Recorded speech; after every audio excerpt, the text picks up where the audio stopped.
I can't believe your honesty, but you're not. Okay. You're not in any way embarrassed by it. It's just the way we are as people. So he's a liar. He's a liar and a racist, but he's hurting Sadiq Khan. So I like him. I think is what you've said. Sadiq Khan, contrary to what Donald Trump says, is big and bad enough to be able to take. That's that not the point, though. I just want to be clear that I've understood you correctly. Donald Trump is a liar, and he's a racist, and he stokes up the sort of feelings that could see your wife being victimised. But you're on his side because he's hurting Sadiq Khan, who you don't like for whatever reason. If Donald Trump... A caller told James O'Brien that Donald Trump is a liar and a racist. Then, in the same breath, he explained why he supports him anyway. James called him the Holy Grail caller, not because he won the argument, because he said the quiet part out loud and didn't even flinch. Let's watch it together. And before I tell you to like and hit that subscribe button, please allow me the chance to earn that from you. Trump, I'm indifferent to him. He does lie, but he stops the worst alternative and he frustrates the worst alternative. I'd include you in that. Okay. So it sounds a little bit childish, but I think people, they do need to step back and think, why do I feel the way that I do? A lot of it is social conditioning, and it is a chance to kick the other side, and I think it is. But then we're back to football. Why are we on different sides? I would stick up for your wife when she was being attacked by racists. Well, so would I. Well, I know you would. So why are we on? Why do you think we're on different sides then? Because of the way you've been socially, the way you've been brought up, the people you met, the people who've influenced you, etc. The same with me, you know. No, I'm anti-racist, and you've got an Asian wife. So what are the two sides you're talking about? The left and the right, I would say. I mean, to me... I don't know what that means, really, because, you know, I'm probably more critical of Jeremy Corbyn at the moment than I am of anybody in the Conservative Party. So what about the points-based system for immigration? To me, that's common sense. What's that to you? It can be common sense, but it doesn't really stand up to scrutiny in the context of the economic impact of immigration. And of course, we could already have introduced rules regarding what financial means and what work you had in place before we left the European Union. So that for me, is a red herring, but I don't mean that to be dismissive. It just doesn't actually, under proper scrutiny, make sense. And Australia has a points-based immigration, and people like your wife would be subjected to even more racism there than they could potentially be here. But I understand why you use the word sides, and I understand why you reach for left and right. Yep. But I don't know who you think is on the other side when it comes to sticking up for people like your wife. I think it's people with What about that Breaking Point poster, which was supposed to make us frightened of people coming here from the Middle East, regardless of whether they had any right to be here or not? Which side were you on with that? With people coming to... I disagree with it. One of the things What, with the poster? The government... Did you disagree with the poster? Because the reason I despise that poster... I disagree with the poster, yeah. Okay, but you think you're on the other side to me? I think that the government have got lots to answer for with immigration, because what they did is, and I think Angela Merkel did this as well, she said, right, let's open the floodgates, but they did nothing to encourage integration. Well, we've got a mayor of London here who's a Muslim. You phoned me up to tell me that you're on the other side politically to me. You can't get much more integrated than being elected mayor of a country's capital city, and Donald Trump has chosen to attack him. So whose side are you on in that conversation? Well, I would say that the mayor of London should be concerned with the events of London. So would I, but that's not what I asked. I asked whose side are you on in that context? The fully integrated son of an immigrant, or the racist American president? I don't particularly like Sadiq Khan, and Donald Trump kicks him, so he suits my purpose. So you're on the side of the racist against the Asian?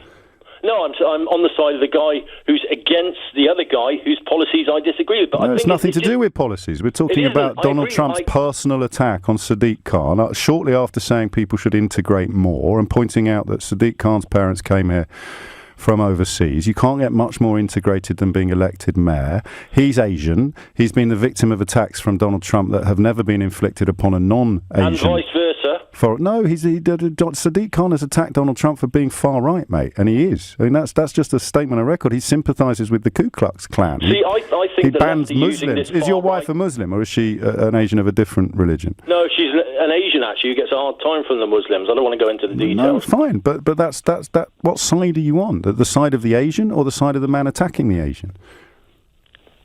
I'm on the side of I'm on the side of the guy who's frustrating the guy whose policies I disagree with. So you don't care whether he's fouling or not. You're just glad that the other bloke's getting hurt. Do you know what? I think it's got down to as basic as that, James. I honestly. do. I can't believe your honesty, but you're not. Okay. You're not in any way embarrassed by it. It's just the way we are as people. So he's a liar. He's a liar and a racist, but he's hurting Sadiq Khan, so I like him. I think is what you've said. Sadiq Khan, contrary to what Donald Trump says, is big and bad enough to be able to take That's that not the point, though. I just chin. want to be clear that I've understood you correctly. Donald Trump is a liar, and he's a racist, and he stokes up the sort of feelings that could see your wife being victimised. But you're on his side because he's hurting Sadiq Khan, who you don't like for whatever reason. If Donald Trump frustrates what I believe to be the detriment of our society, yes. And the detriment of our society is people not integrating, which is why you don't like Sadiq Khan, who got himself elected mayor of our capital city.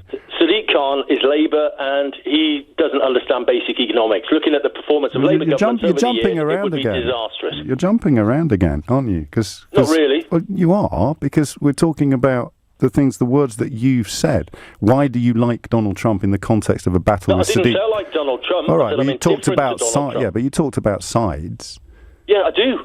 And I think that's what it's come down to. No, I think you're right. We can talk about policies. No, I think we can't talk about policies in a conversation about Donald Trump versus Sadiq Khan, because Donald Trump's impact upon, and also Sadiq Khan has incredibly limited powers over the economic scenarios in this city. But I'm agog with admiration for you. Well, admiration is not quite the right word. Gratitude, because you were the Holy Grail caller I was looking for, and your honesty is really, really refreshing. But it scares the hell out of me. Right, let's go through this one properly, because James himself called this the Holy Grail caller, and I think once you see the whole arc, you'll understand exactly why. The caller opens by saying he's indifferent to Trump. He accepts Trump lies. His actual position is that Trump frustrates the worst alternative, and he'd include James himself in that category. So right from the start, this isn't a man defending Trump on the merits. It's a man who's picked a side in a fight and cares more about who's getting hit than who's doing the hitting. James picks up on the word sides immediately and asks the question that quietly shapes the rest of the call. Why do you think we're on different sides at all? James points out he'd stick up for the caller's wife, who's Asian, if she were being attacked by racists. The caller agrees he would. So what exactly are the two sides here? The caller reaches for left and right, and James gently takes that apart, pointing out he's more critical of Labour's own leader at that moment than of anyone in the Conservative Party. The neat left-right framing the caller wants to use just doesn't map onto the actual conversation they're having. Then it moves to immigration, and there's a genuinely revealing exchange about the breaking point poster, that infamous image designed to make people frightened of refugees. The caller says he disagreed with it. James pushes. Then which side were you on with that? And there's no good answer, because the sides the caller believes in don't actually sort people the way he assumes they do. He and James agree on the poster. They'd both defend his wife. The sides keep dissolving every time you look at them directly. And then we get to Sadiq Khan, and this is where the whole call crystallizes. James points out that Trump had personally and repeatedly attacked London's mayor, the son of immigrants, elected to run the capital city, about as integrated as integration gets, which is supposedly the caller's whole concern. So James asks him, directly, whose side are you on in that fight? The fully integrated son of an immigrant, or the racist attacking him? And the caller says it. He doesn't particularly like Sadiq Khan, and Donald Trump kicks him, so? That so is doing an enormous amount of work. James pins it down precisely. So you don't care whether Trump is fouling, you're just glad the other bloke's getting hurt. And the caller, to his genuine credit, and to everyone's genuine horror, agrees. He thinks it really has come down to something as basic as that. Sit with what that admission actually contains. This is a man whose own wife, by his own account, could be affected by exactly the kind of feelings Trump stokes. He accepts Trump is a liar, he accepts Trump is a racist, and none of it matters because Trump is hurting someone he doesn't like. Politics, for this caller, has stopped being about outcomes or policies or even self-interest in the most literal sense. It's become a football match. He said so himself earlier in the call, we're back to football. You pick a team, and from that point on, the only question that matters is whether the other team is losing. James's response at the end is worth thinking about carefully because he doesn't destroy this caller and he doesn't try to. He thanks him. He calls him the Holy Grail caller and says his honesty is really refreshing, and then adds the line, "The whole clip turns on, but it scares the hell out of me." Because what James spent years trying to get callers to admit, that underneath all the policy talk, a lot of political allegiance is really just tribal loyalty and the pleasure of watching the other side take a hit. This man simply said out loud on national radio without embarrassment. And that's what makes this call worth watching years later. Most people hide this reasoning, even from themselves. They dress it up in policy language, in economics, in concern about integration, and the dressing usually holds because nobody pushes on it hard enough. This caller, when pushed, just dropped the dressing entirely. What's frightening isn't that he's unusual. It's the suspicion that he's not. He's just the only one honest enough to say it. That's where I am on it. Right, thank you, genuinely, for staying to the end of the most honest phone call in radio history. If it unsettled you even half as much as it unsettled James, do the decent thing, like it, share it with someone who talks about politics like it's a football match, and subscribe.